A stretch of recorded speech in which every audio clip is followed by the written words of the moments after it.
ଉତ୍ସବରେ ଆମ ସହିତ ମଞ୍ଚରେ ଉପସ୍ଥିତ ଅଛନ୍ତି ସତ୍ୟସାଇ ଟ୍ରଷ୍ଟର ଟ୍ରଷ୍ଟି ଶ୍ରୀ ଅନ୍ତର୍ଯ୍ୟାମୀ ପଟ୍ଟନାୟକ ମହାଶୟ, ଉପସ୍ଥିତ ଅଛନ୍ତି ଆମର କନଭେନର ସତ୍ୟସାଇ ଟ୍ରଷ୍ଟର ଶ୍ରୀ ଅକ୍ଷୟ ପାଣି ମହାଶୟ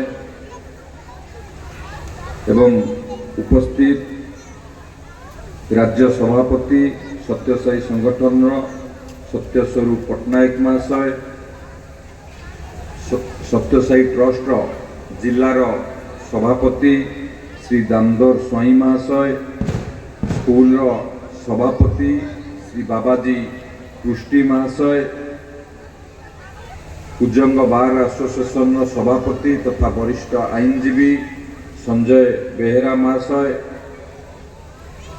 एवं उपस्थित मोर प्रतिनिधि भाव में लोक मान सहित सब बेले निजक नियोजित कर दिलीप भाई दिलीप बेहेरा महाशय, स्कूल प्रिंसिपाल रश्मिता मैडम एवं उपस्थित व्यास फाउंडेशन अध्यक्षा श्रीमती स्नेहमयी आचार्य महोदया, मो सामने उपस्थित समस्त विशिष्ट व्यक्तिविशेष, स्कूल समस्त शिक्षक शिक्षयित्री, ट्रस्ट सदस्य, मो सामने उपस्थित समस्त गुरुजन माने, अभिभावक अभिभाविका माने एवं ये विद्यालय रे अध्ययन करुवा समस्त सान भाई और भौणी माने समस्त को आजिर वार्षिक उत्सव उपलक्षे समस्त को शुभेच्छा और शुभकामना। बंधुगण, प्रथमे आमको मार्गदर्शन देउथिबा भगवान साई बाबांकर पाद तले कोटि कोटि प्रणाम जनाउछि एवं बाबा सबु बेले आमको मार्गदर्शन दियंती आगु को बढ़िबा पई। तांकर जो आदर्श अछि शिक्षा प्रेम सेवा ये तीनोटी जिनस को आमे समस्त आदर्श मानिकी आगु को बढ़िले आम जीवन श्रृंखलित हम एवं मार्जित हम। भारत वर्षर केवल 140 कोटी लोक नुहति विश्व रे मध्य अनेक लोक यही नीति आदर्श रे अनुप्राणित होकर आगु को बढ़ुचंती। आमे समस्ते विभिन्न अनुष्ठान देखीचे आश्रम देखीचे किंतु से मध्यरु सत्यसाई बाबांकर आदर्श नीति से भिन्न। सत्यसाई बाबा केवल पुस्तक प्रवचन किंबा आश्रम रे सीमित नहंती। से आम गहन रे आज नहंती सत किंतु तांकर दिग्दर्शन रे आज सारा विश्व परिचालित होउछि।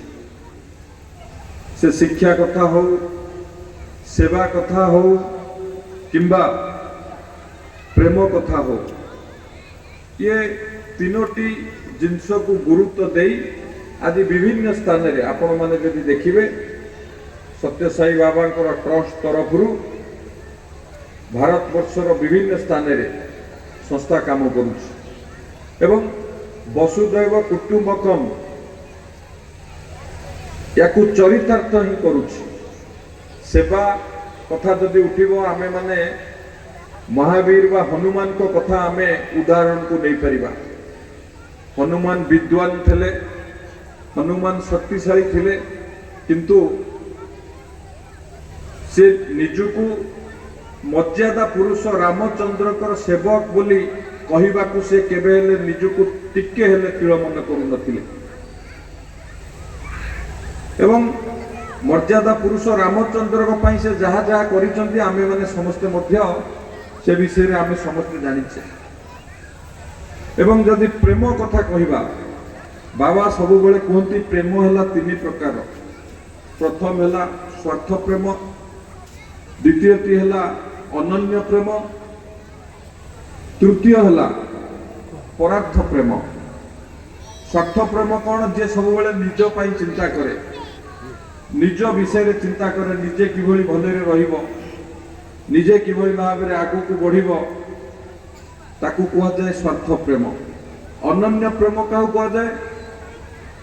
ମୋ ସହିତ ମୋ ପରିବାର କେମିତି ଖୁସିରେ ରହିବେ, ମୋ ଚିହ୍ନା ଜଣାରେ ମୁଁ ଜାଣିଥିବା ମୋ ଜ୍ଞାତି କୁଟୁମ୍ବ ଚିହ୍ନା ଜଣାରେ ସେମାନେ କେମିତି ଖୁସିରେ ରହିବେ, ତାକୁ କୁହାଯାଏ ଅନନ୍ୟ ପ୍ରେମ। ପରାର୍ଥ ପ୍ରେମ କାହାକୁ କୁହାଯାଏ? ସର୍ବେ ଭବନ୍ତୁ ସୁଖୀ ନ, ଯେ ସମସ୍ତେ ଭଲରେ ରୁହନ୍ତୁ, ସମସ୍ତଙ୍କର ମଙ୍ଗଳ ହଉ ଏବଂ ଆମେ ଅନ୍ୟ ପ୍ରତି কিভাবে ভাবে সেবা যোগাই দেবা, প্রেম যোগাই দেবা, তার ভাল চিন্তা করিবা, তাকে কুহযায় পরার্থ প্রেম। তেণু ইয়ে হলা বাবাঙ্কর আদর্শ। ইয়ে আদর্শকু নেইকি আমি কিভাবে ভাবে আগুকু বড়িবা, এটি উপস্থিত থিবা সমস্ত সান ভাই ও ভৌণী মানে যে অধ্যয়ন করুছেন, মোর তাঙ্কু পরামর্শ सबुबले बाबांकर नीति आदर्श रे हम अनुप्राणित हेबा। एवं जो कथा आमर एठी पूर्वरु सत्य स्वरूप भाई कहूथिले, उदाहरण दौथिले जने सफल छात्री विषय रे, आमे भी मध्य समस्त जेतेबेले आम जीवन रे कोनोसी कठिन स्थिति आसीबो, आमे आखि बंद करी जदि बाबा को स्मरण करिबा ताहले निश्चित भाव में आमको ब्लेसिंग मिलिबो एवं आमको बाबा बाट देखै देबे, आमे को रास्ता रे गले आमे सफल हेई परिबा। तेणु सबु बेले बाबांकर नीति आदर्श रे अनुप्राणित हेकि आमे आगु को बढ़िबा, आम जीवन शृंखलित हबो, मार्जित हबो। एवं ये स्कूल आज 35 वर्षर वार्षिक उत्सव आज पालन करुछि। जदि आमे देखिबा 1991 मसिया रे ये स्कूल आरंभ करा जायतिला। आज 35 वर्ष रे स्कूल पदार्पण करिछि। 35 वर्ष भितर प्रथम रु दशम पर्यंत क्लास स्टैंडर्ड 1 रु स्टैंडर्ड 10 पर्यंत पिला मानकु गुणात्मक शिक्षा प्रदान करिबारे ये सफल हेछि ये शिक्षानुष्ठान। एवं बहु छात्र छात्री को तांकर पारदर्शिता लाभ करिबा सहित विभिन्न स्थान रे निजकु प्रतिष्ठित करिबारे ये स्कूल मध्य निश्चित भाव में सहायक होइतिबो।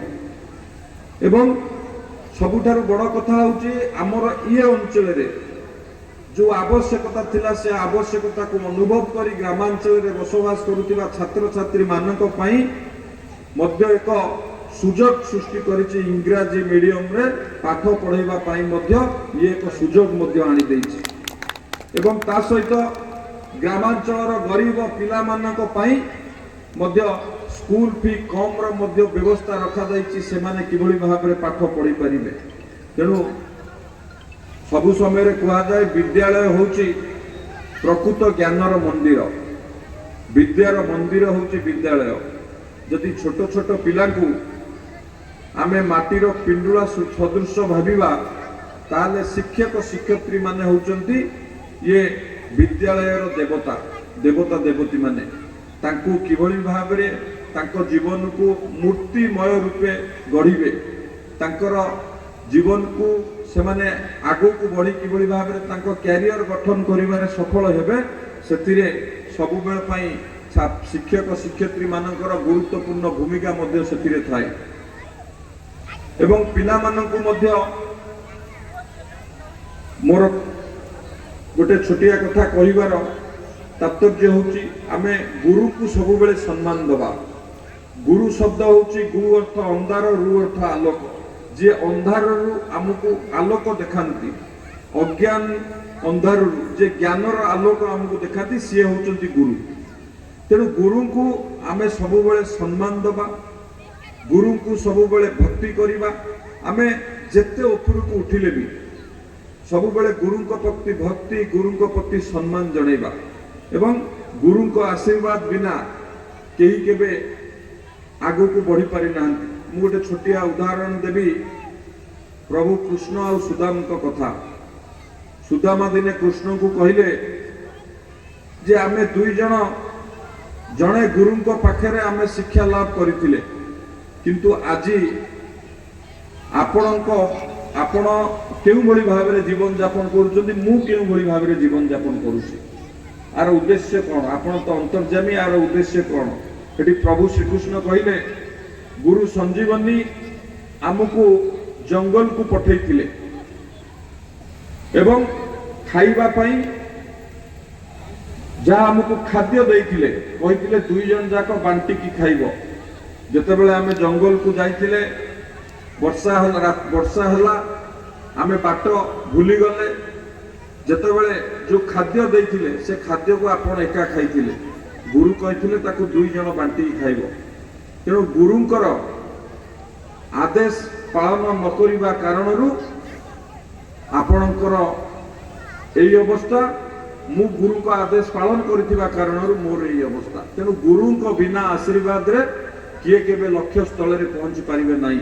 ତେଣୁ ସବୁବେଳେ ଗୁରୁଙ୍କ ଆଶୀର୍ବାଦ ଦରକାର। ଗୁରୁଙ୍କ ଆଶୀର୍ବାଦ ନେଇକି ଆପଣମାନେ ସମସ୍ତେ ଆଗକୁ ବଢିବେ, ତାହେଲେ ନିଶ୍ଚିତ ଭାବରେ ଆପଣମାନେ ସମସ୍ତେ ଲକ୍ଷ୍ୟ ସ୍ଥଳରେ ପହଞ୍ଚି ପାରିବେ। ଏବଂ ବିଦ୍ୟା କେବଳ ଆମେ ପରୀକ୍ଷାରେ ଭଲ ମାର୍କ ରଖିବା, ଖାଲି ପାଠ ପଢିବା ସେ କଥା ନୁହେଁ।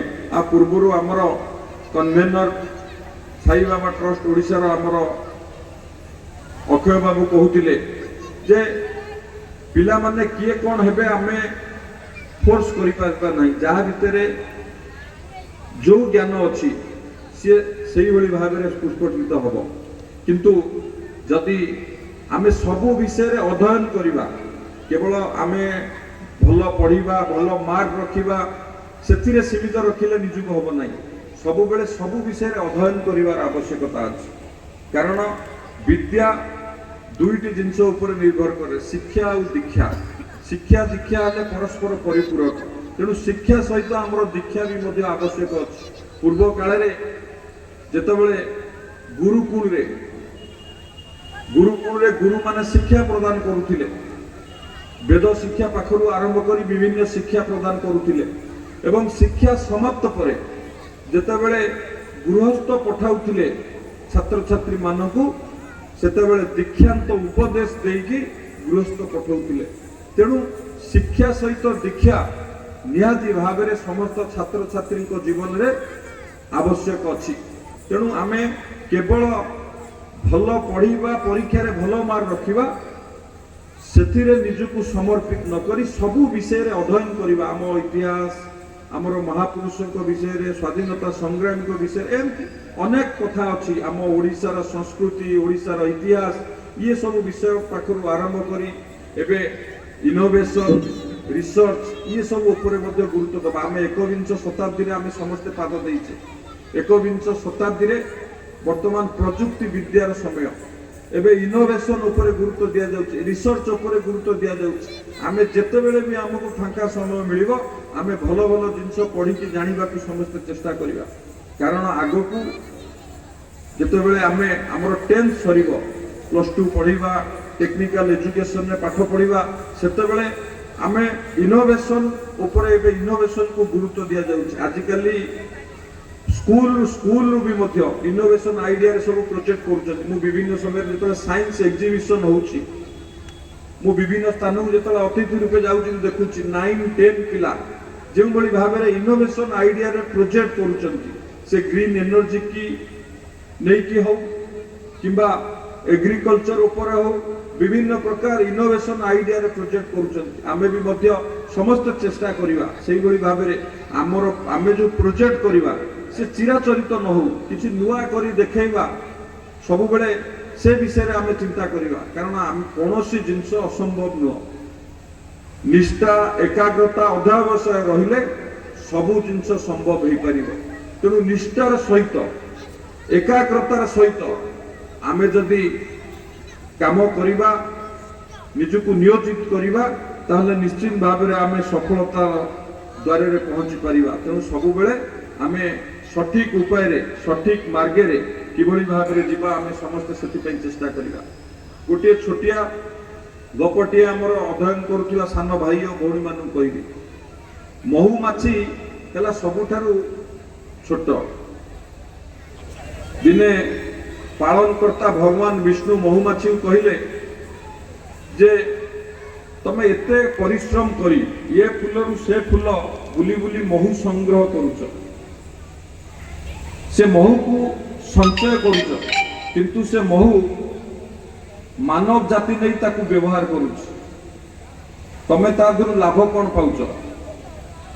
ସେତେବେଳେ ମହୁମାଛି भगवान विष्णु को कहले मु छोट हो पारे किंतु मोर मध्य समाज प्रति दायित्व और कर्तव्य अच्छी जदि मु संचय करुथिबा महु मानव जातिर कल्याण रे आसी पारुची ताहले मु सेतिरे निजकु खुशी व्यक्त करुची एवं आहुरी निजकु गौरवान्वित मन करुची जे सेई महु मध्य भगवान आपणक कामरे लागुची मु जो मोर छोट पार्टी रे जो अइंठा महु संचय करुची सेतिरे आपणकर मध्य कामरे आसुची जे मोर ए कथा कहिबार तात्पर्य होची महुमाछी छोट हेले भी तार समाज प्रति दायित्व कर्तव्य को से भूलेनी निष्ठा एकाग्रतार सहित काम करे एवं छोट हेले भी समाज पाई तार बहुत अवदान रहउची तेणु आपण माने छोट हेले भी छोट पिला हेले भी आपण मानक भितरे जो दक्षता अछि ताकू किभଳି भाबरे आपण पुष्पटित करिवे सेति पई मध्य आपण मानकर समस्तंकर सेति पई उद्यम जारी रहू प्रचेष्टा जारी रहू निष्ठा एकाग्रता जारी रहू एवं उपस्थित थिबा अभिभावक अभिभाविका मानकु पेरेंट्स मानकु मोर भी निवेदन रहिबो एथिरे शिक्षक शिक्षयित्री मानकर जेतिकी दायित्व अभिभावक अभिभाविका मानकर मध्य सेतिकी दायित्व स्कूल समय छाड़ी की आउ अन्य समय से पेरेंट्स मानक द्वारा नियंत्रण होता तेणु सबु बेले सेमाने किभଳି भाबरे आगु को बढ़िबे सेमानकर लक्ष्य कौन रहिबो ता उपरे गुरुत्व देवार आवश्यकता अछि कारण विद्यालय स्तर जो पिला स्वप्न देखे से सफल हो पारे आमे स्वप्न देखिबा दरकार जहा पाखरे स्वप्न अछि ता पाखरे लक्ष्य अछि आमे यदि कहिबा आमे राति रे सोइला बेले जो स्वप्न देखुचे सी होची स्वप्न सी स्वप्न नुह जो स्वप्न हमको राति रे सोई देव नहीं से भलिया स्वप्न देख एवं जहा पाखरे स्वप्न अछि ता पाखरे लक्ष्य अछि जहा पाखरे लक्ष्य अछि से निश्चित भाव में शिखर रे पहुंचबो एथिरे कोनोसी संदेह नहीं तेणु सबु बेले आमर एम कौन आमर गोल कौन आमर लक्ष्य कौन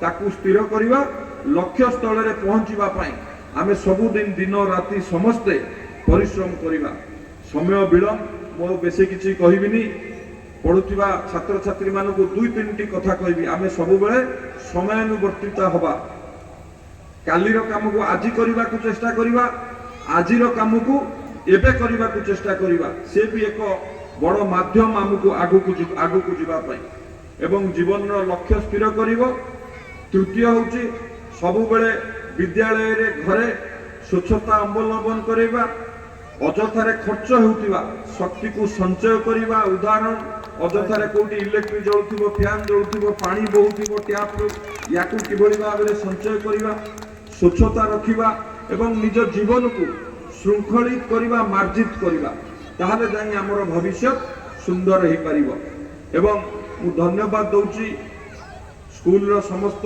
शिक्षक शिक्षयित्री सभापति ट्रस्ट रो सभापति सदस्य समस्त को धन्यवाद दउची भारतीय संस्कृति आधारित मूल्यबोध भावरे गुणात्मक शिक्षा प्रदान करी ए अंचल पिला मानकु तांकर भविष्य गढ़िबारे जो आपण माने उद्यम करिसंती जो प्रचेष्टा करिसंती निश्चित भाव में जेते धन्यवाद कृतज्ञता ज्ञापन कले भी आपण मानकु कम हबो एवं विशेष करी भगवान साई बाबांकर आशीर्वाद रे ये स्कूल आहुरी आगु को बढ़ू समस्तंकर सब पिलांकर भविष्य उज्जवलमय हो एवं प्रभु का आशीर्वाद रु ये अनुष्ठान रो आहुरी उत्तरोत्तर हो आहुरी आगु को बढ़ू एवं उपस्थित थिबा समस्त अभिभावक अभिभाविका छात्र छात्री अन्यान्य विशिष्ट व्यक्ति विशेष समस्त को धन्यवाद कृतज्ञता ज्ञापन करुछि एवं आजिर ई सुंदर कार्यक्रम रे आपण माने मते निमंत्रण करिथिबारु एवं बाबांकर आशीर्वाद प्राप्ति